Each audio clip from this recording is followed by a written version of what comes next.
So for the past 6 months, I have been tracking my entire wardrobe, what I wear every day, and my cost per use of everything from my shoes to my jackets.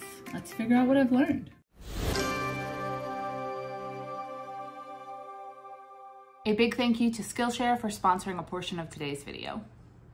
Friends, I'm Sarah, also known as Budget Girl here, and let's talk quickly about what cost per wear is and why I'm experimenting with this. So cost per wear is a simple formula that calculates how much each item of clothing that you have costs based off of how many times you wear it. It's pretty simple. So if you buy a shirt for $50 and you wear it 10 times, the cost per wear is $5. Why is cost per wear important? Well, it might be, it might not be. It depends on your financial goals and if you have any interest in doing this in your closet. I'm a tracker, so I certainly did, and I want to make sure that I am investing in pieces that I will wear in my closet and not just hoarding clothes that I'm never gonna wear or spending money on clothes that I'm never gonna wear and therefore wasting money on them. Sometimes quality has something to do with cost per wear. So if you buy a cheap shirt for $10 and wear it once, then the cost per wear is $10. But if you buy a higher quality shirt for $50 and wear it 20 times, then the cost per wear is only $2.50. However, we're also getting into the realm of privilege, and not everyone can afford to buy incredibly high value, high quality clothes. I certainly can't. I can't really spend, hundreds of dollars per item on my wardrobe to make sure that everything is sustainably and ethically made. I unfortunately own a lot of items from Shein because I'm a fat woman and it's harder to find clothing that will fit me, especially that's my style, for any sort of reasonable price. I am trying to be more intentional about this entire wardrobe thing and spend less money on clothes, but buy higher quality items that will last a long time. But back when I was in my debt payoff days, basically what was available at the thrift store or low cost retailers were my only options because I didn't have the privilege to be able to spend more for a higher quality item. So I'm absolutely not judging anyone for doing whatever they have to do to clothe themselves and their family. But once you do get into a position where you have a little bit more freedom with your spending and I guess the freedom of mind, like having less money about stress where you can consider those choices, that's kind of where I'm at and what I'm doing here. So this entire thing actually started with this dress. This dress is from Anthropologie and I spent $135 on it. And that was secondhand.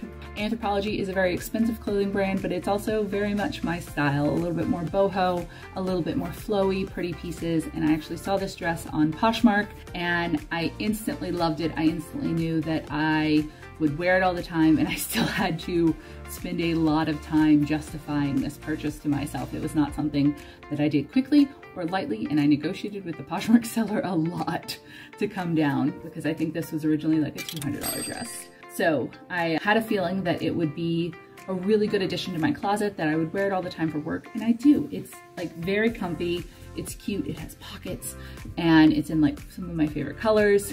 And I started thinking about cost per wear and how could I make sure that this was a justified purchase for my closet. Enter a spreadsheet, because most things in my life can be solved with a spreadsheet. I've figured out, you can get my spreadsheet budget and net worth tracker on Etsy, but I actually ended up purchasing a spreadsheet from a TikToker called Blonde Broken Bougie, and she has a cost per wear tracker, and she has an entire TikTok channel on tracking her clothing items, and I find it fascinating. Now, she does invest a lot more into individual pieces than I do on my wardrobe, and there is no judgment there. I think it's phenomenal that she's able to have such a small wardrobe and has been able to keep those metrics for so long. I've been doing it for the last 6 months, which means that we've been through pretty much fall and winter. It's just starting to be spring. So some of my wardrobe hasn't had a chance to be worn yet. It hadn't gotten cold enough for me to wear some of my heavier winter gear and shoes, and it hasn't been warm enough for me to wear some of my really pretty flowy summer clothes. So I think this is a really good check-in spot for what my wardrobe is, how much it costs, how much use I've gotten out of it, and kind of where we're going from here. So I put all of my clothing, except for a few categories, into this spreadsheet when I first got it back in April, and I currently have 166 items in my wardrobe. This does not include pajamas, undergarments, athletic gear, which I probably should have included, but I was too lazy to, or things like paint clothes / stuff I just kind of wear around the house sometimes, which is usually the athletic gear. This is mainly tracking my work and kind of like out wardrobe. So I do have more items than this, but this is all of my shoes, work dresses, date dresses, formal wear, and I've also been tracking anything new I got in. So while I might not have tracked all of my old t-shirts, anything new that I've gotten has gone in here. And it's actually one of the shirts that I got since I started this is my highest shirt worn. So that's interesting. Also, my total wardrobe cost, which I also just kind of find interesting because it's not a number most people would know, is $3,722.73. And that, I admit, that's a high number. That's a little higher than I thought for 166 items. This overall sheet has changed since I started it. I've actually sold these items. I duplicated the spreadsheet, and so I sold like $323 worth of items, and most of that money I used to purchase new items over the past 6 months to fill holes that I figured out were in my wardrobe. I'm also very curious about how many items of clothing popular culture considers to be a full wardrobe versus how many items of clothing people have versus how many they actually wear. So in my closet, I have 166 items. That includes dresses, tops, bottoms, jackets, and shoes. It does not include like workout wear, swimwear, or undergarments, but I have been tracking every new item I purchase regardless of whether it is one of those originally uncounted categories or not. But when I'm Googling, I'm like, is 166 a lot? Is it not a lot? I feel like I have a very full closet, but I think every woman sometimes has that thing where it's like, I feel like I don't have something appropriate to wear to this. So I did a little bit of internet research, and Vogue, which I'm just gonna say it, I call bullshit on this. They say a sufficient wardrobe consists of 74 garments and 20 outfits in total. CapsuleWardrobeData.com says people own an average of 148 pieces, but I think we're all always seeing these influencers who are constantly doing clothing hauls and women online who seem to never wear the same thing or have these massive closets, especially celebrities. So I'm not sure where people are garnering this data. So Lifestyle says average woman has 103 items in her closet, but only wears about 10% of them. And it's like the numbers are all skewed. I don't know who's self-reporting these or if they're actually doing all of this counting, because having to log every item in my closet took several hours and I was super sick of it by the end of it. So I don't know if people are guesstimating how many items they have or what, or maybe some people, and then we see on the other extreme, people having, you know, a tiny capsule wardrobe of like 20 items and that's all they wear. And I certainly wouldn't like having that few of options, but I honestly don't know if 166 items is a lot or a little, and I would love to hear where you fall on that. How many items of clothing do you think you have in your wardrobe? Have you counted? And how many of those do you think you actually wear? A super quick pause to talk about today's video sponsor, Skillshare. This entire closet reorg and purge has been a big learning opportunity for me, specifically on what types of items I actually purchase and what is worth my money versus some things that I buy more as for an idealized version of myself. And if you like to learn new things, Skillshare might be for you. Skillshare offers thousands of courses taught by a variety of subject experts. You can learn at your own pace. No matter what you're interested in learning, Skillshare probably has a class just for you. If you're interested in upgrading your wardrobe and getting a little more hands-on doing it, I'd like to recommend Sewing by Pattern, Creating Perfect Fitting Pants by Joe Ando, a fashion designer, content creator, and TikToker. In less than 3 hours, he will teach you how to create the perfect pants that will fit exactly like you want, and I could use some of those. Learning the foundations of sewing could unlock an entire new set of options for you in your wardrobe. If you're not quite ready for that big of a project yet, Skillshare also has other classes like how to add pockets to any item of clothing, which is on my to watch list and I am very excited about because all clothing should have pockets. This class by Melissa Jane looks really interesting. It's less than a 40-minute class and I will be taking it. Skillshare also offers classes in animation, creative writing, analytics, entrepreneurship, and basically anything else you can imagine. If you'd like to try out Skillshare for any and all of these courses, you can check the link in my description below. The first 1,000 people to use it will get a free premium trial. Perfect time to learn something new, and thank you to Skillshare for sponsoring this video. Like I said, I have 166 items, and then of those, I also have this items worn 0/1 time, and 71 of my 166 items I have worn 0 times during this past 6 months. Now that's about half the year, and I've worn about half my items, but I also know that some of these might not get worn in the next 6 months, and I'm gonna have to do some thinking on whether or not those are good things to have in my wardrobe, or if they're just sitting there taking up space that used to be money. So let me know on those.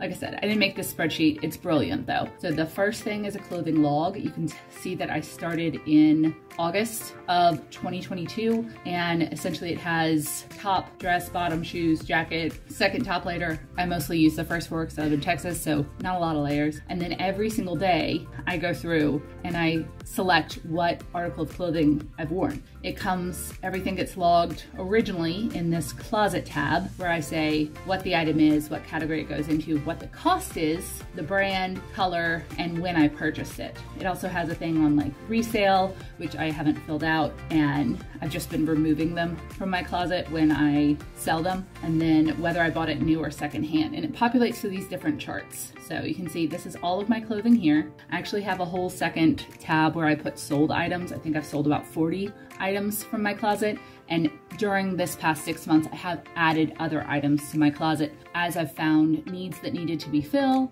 and things that I really loved that I realized that I would end up wearing a lot and having a really good cost per use for. So this is a journey, and I'm not saying I'm perfect or an example or anything like that, but I have found a lot of this very interesting. So there is a most worn tab where you can see like my most worn top is a green ruffle sleeve tee, which was from like Old Navy for $10. And then I wear these Daisy shortalls from Torrid. I got a lot. And then you can see my most worn shoes, jackets, etc. And then there are some other graphs. So you can see I tracked everything as far back as I could. I pulled receipts from my budgets when I bought items if I could remember them. I like logged into my Old Navy account and could see when I bought things. Same with Shein and other, even my Poshmark account. So I logged as best as I could back to like 2018, how old some of these items are. And then you can also see how many times you've worn items purchased. So this is 2023. You can see that the things I bought in 2018 aren't quite in rotation as much as some of the others. And then, unfortunately, here's the top 5 brands in my closet. I have a lot of Shein items, Torrid, Target, Anthro, and ModCloth.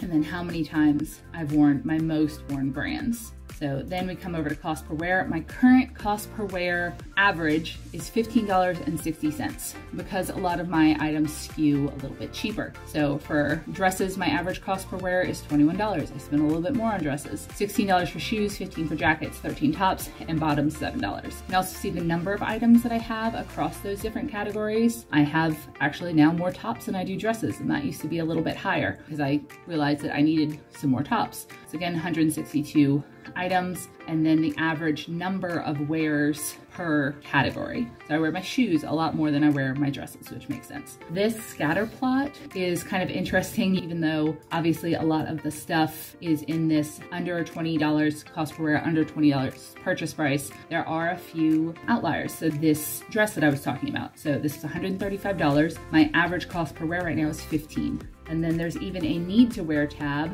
where you can see items that are high cost per wear and I haven't worn them yet. So I really like this cactus duster, but it's much more of a statement piece. It's not something I wear on a daily basis. Same with some of these shoes. I haven't worn this halter dress at all. So I mentioned at the beginning that this dress kind of started it, and it's one of the first ones here, this Anthro mini dress, and I can go to the closet and see how often I've worn it.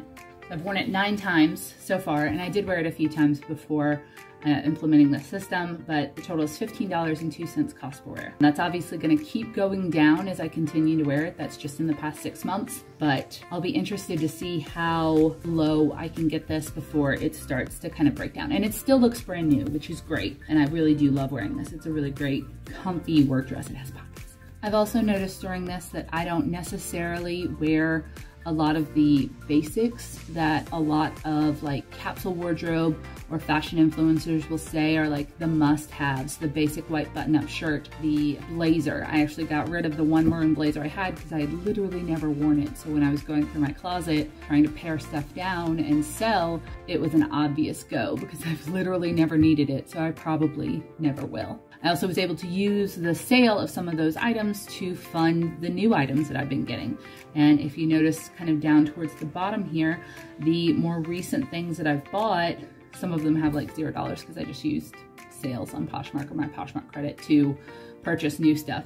But I purchased more Birkenstocks, like the ones that I figured out that I was wearing basically every single day and then be nice to have a different color of. And I've also been purchasing more of things that I would consider basics, or I found that were holes in my wardrobe that I was looking for.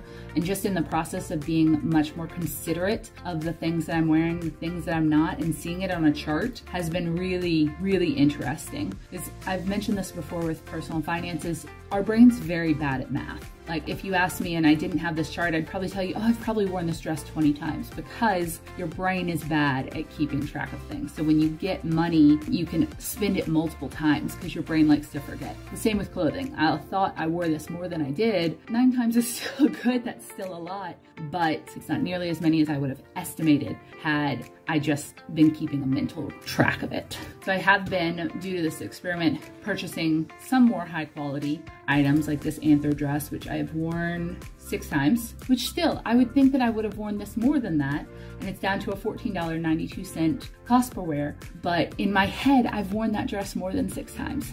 It's one of my favorite dresses, and I actually recently, I haven't put it in because it came in yesterday, but I recently bought this same type of dress in a different pattern because I wear this so much and I really love it. And I do think I'll get good cost per use out of it, but it is very interesting. I would love to know what you think of this little tracking experiment of mine, and I'm wondering if any of you would be interested or if you have done any sort of wardrobe tracking. I really have found it illuminating, and I actually find it kind of fun to go in and track what I'm wearing each day. It feels like a fun project to me right now versus it being mundane. So I get to see the number go down for the cost per wear on my favorite items and get excited and plan more about items that I'm going to add. And I feel like I'm being more intentional about spending my money on clothing and fashion. I'm very interested to see how this is going to look 6 months from now when I've been doing it for a year. And I think I'm really going to have to look at some of the things that have never been worn in the past year and really make some decisions on whether those are going to be worth keeping or if I should just rotate them out of my wardrobe.